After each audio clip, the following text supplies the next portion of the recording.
North Korea is operating at least 13 undeclared bases to hide mobile, nuclear-capable missiles, a new study released Monday has found, raising fresh doubts over U.S. President Donald Trump's signature foreign policy initiative. Trump has hailed his June summit with North Korean leader Kim Jong Un as having opened the way to denuclearization of the divided peninsula, defusing tensions that less than a year ago brought the two countries to the brink of conflict. Since the summit in Singapore, North Korea has foregone nuclear and missile tests, dismantled a missile test site and promised to also break up the country's main nuclear complex. But researchers at the Center for Strategic and International Studies in Washington said they have located 13 missile operating bases that have not been declared by the government, and that there may be as many as 20. U.S. President Donald Trump says he wants to meet with his North Korean counterpart again. It's not like these bases have been frozen, Victor Cha, who leads CSIS's North Korea program, told the New York Times, which first reported on the study. Work is continuing.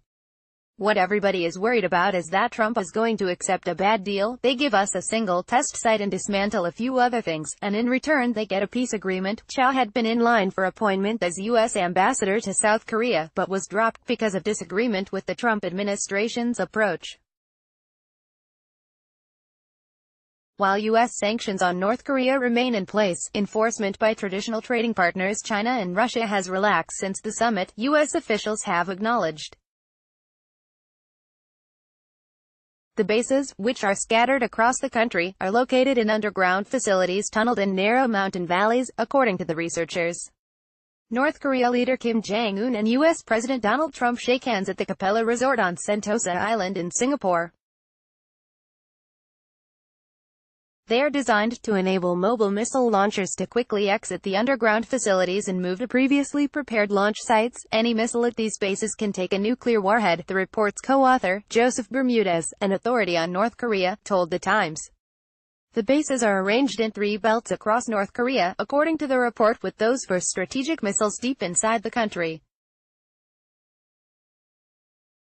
Medium-range missiles capable of striking Japan and all of South Korea reportedly are deployed in an operational belt 55 to 100 miles 90 to 150 kilometers north of the demilitarized zone. Bases for shorter-range missiles fit into a tactical belt 30 to 55 miles from the DMZ. The researchers relied on satellite imagery, defector interviews and interviews with intelligence and government officials for their findings. Sakonmol's report included a detailed profile of one such tactical missile operating base, illustrated with commercial satellite imagery, just 84 miles northwest of Seoul. The imagery shows barely visible entrances to 7 underground facilities at the Sakonmol missile base, each protected from artillery fire and air strikes by 60-foot-high, 18-meter berms made from rock and dirt excavated from the site. The size of the entrances, as well as the volume of soil removed, indicates the base could house a brigade-size missile unit with up to 18 mobile launchers, the report said. North Korea missile base identified by Center for Strategic and International Studies. Concealed under 2 earth-covered shelters near one of the entrances is a drive-through facility where missile launchers are armed, fueled and maintained. Barracks, administration facilities, support buildings and greenhouses for food are visible further down the valley. The entrances to the underground facilities are frequently hidden from sight in satellite imagery during spring and summer, just visible during fall and visible in winter after a snowfall, the report said.